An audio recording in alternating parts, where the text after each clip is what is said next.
Masya Allah ya, mestinya ini yang lebih pas menjawab ini adalah Ustadz Faris ya. Pak Heri, Pak. Tapi dibalik sama Mas Tisna. Yang dikasih gimana Ustadz Faris? Generasi Robain itu yang bagaimana? Pak Heri tawadhu, Masya Allah, begitu kaum muslimin.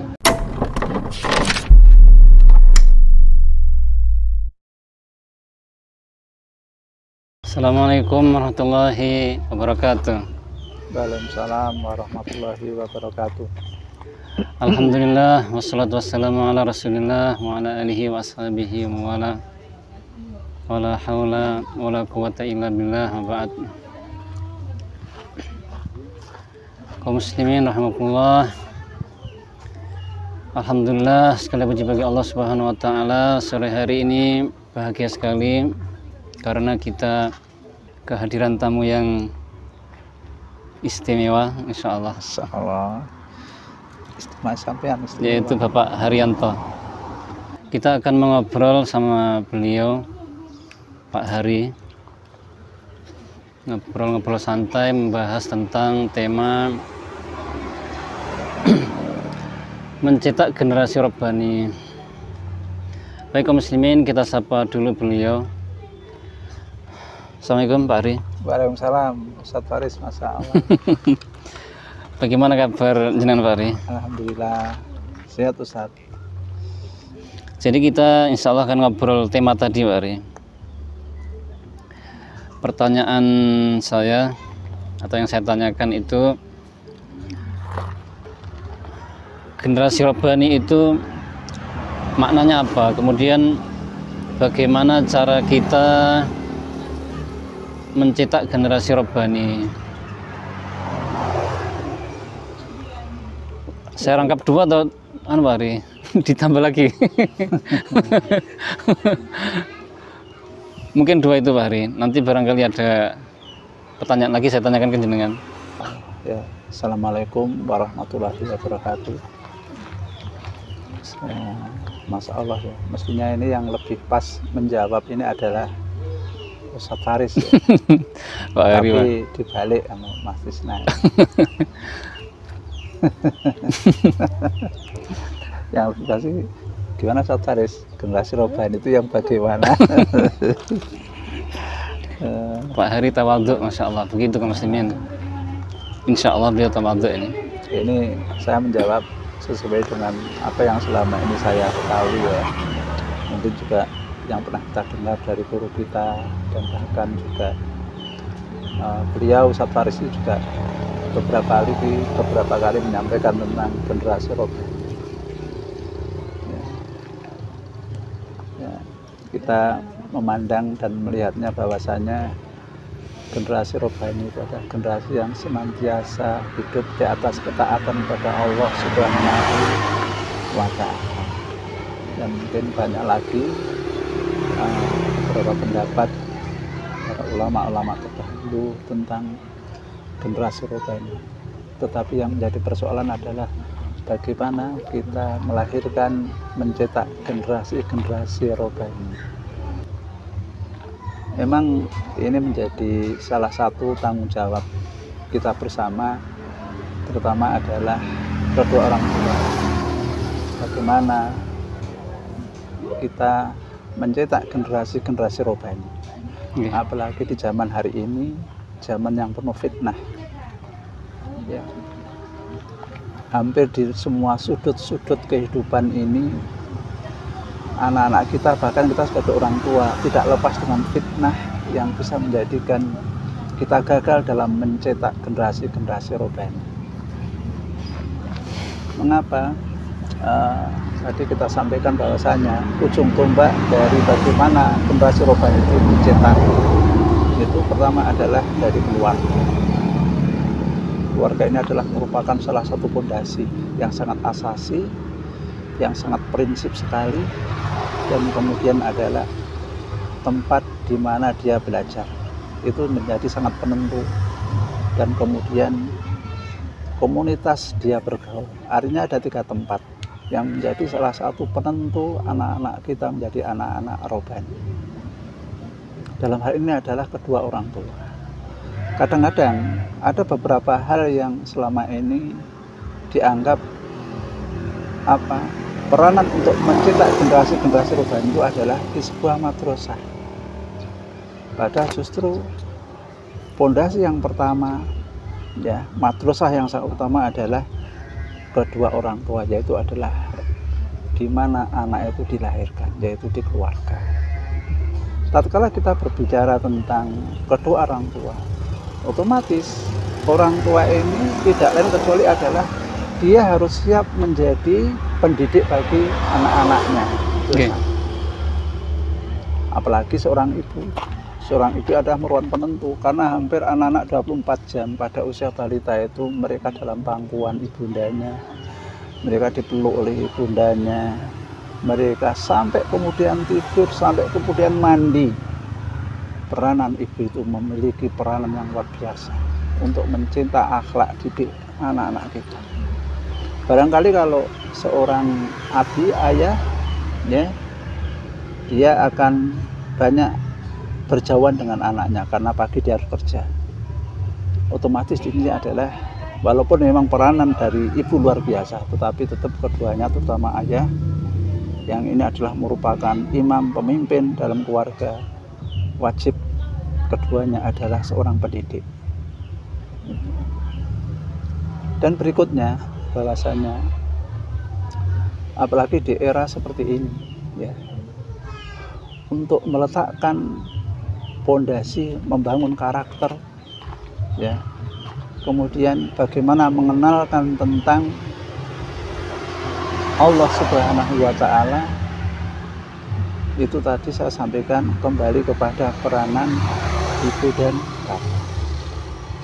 Itu sangat prinsip sekali.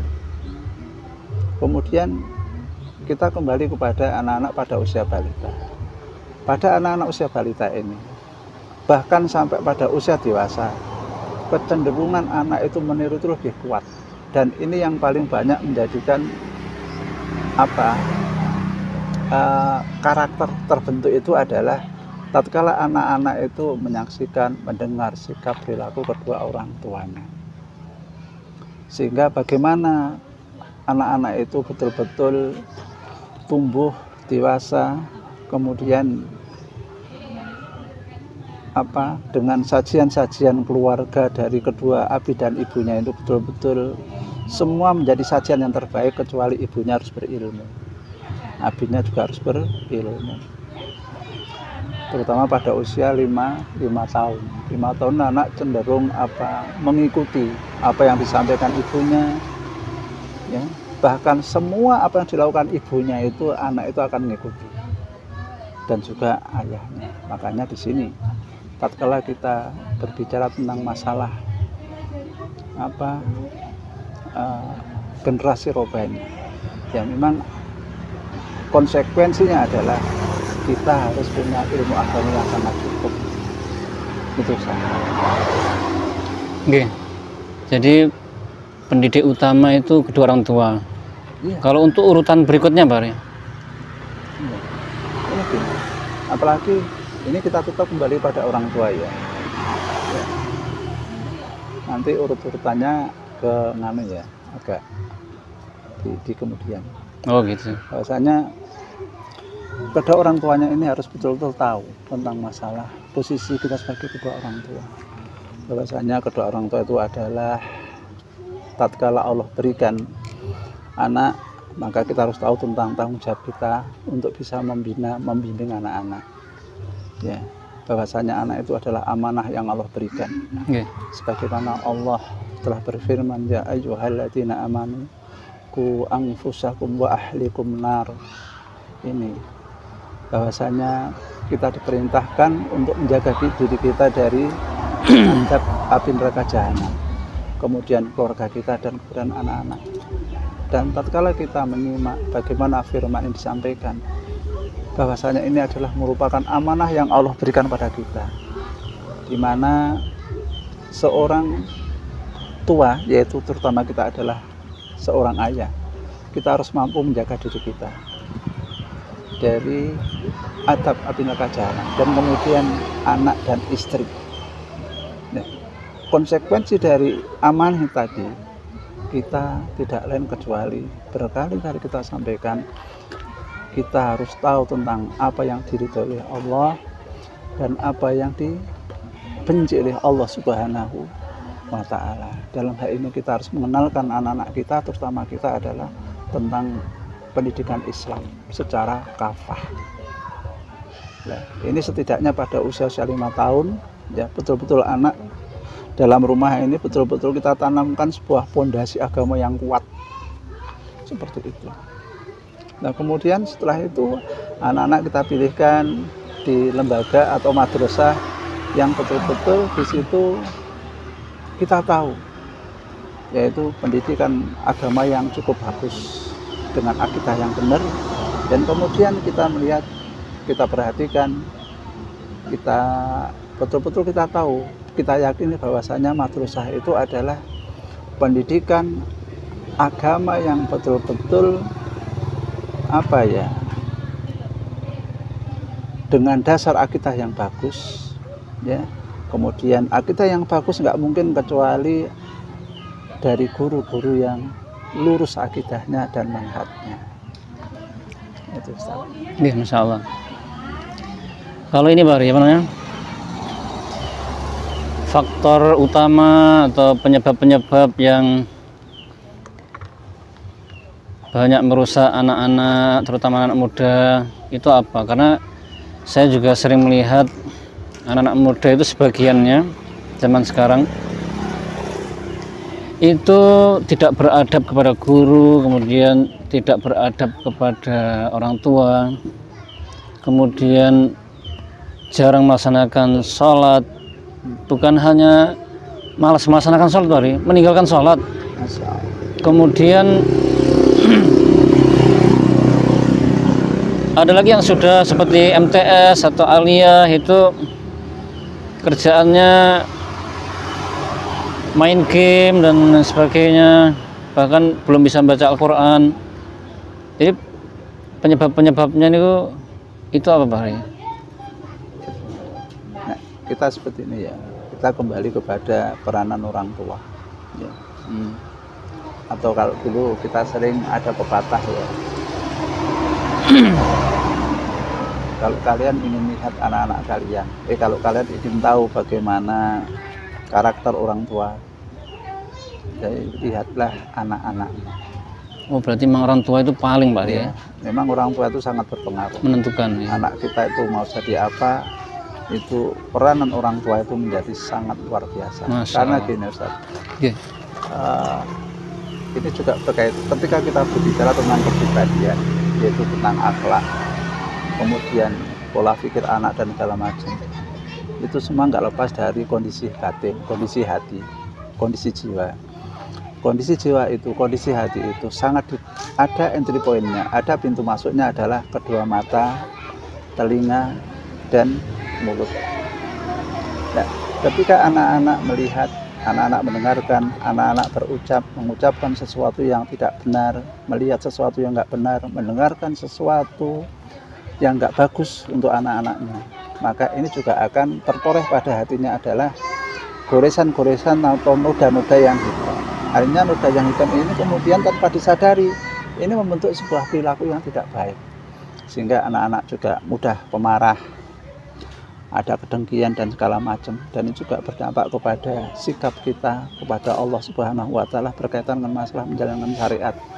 Ya, artinya ketika anak-anak baik, hatinya betul-betul bening, ya, mungkin karena kebiasaan di rumah itu melihat bagaimana orang tuanya juga sholatnya bagus, ketika bercengkrama dengan istri dan suaminya bagus, kemudian perlakuan terhadap anak-anak bagus, saya yakin hal yang demikian ini akan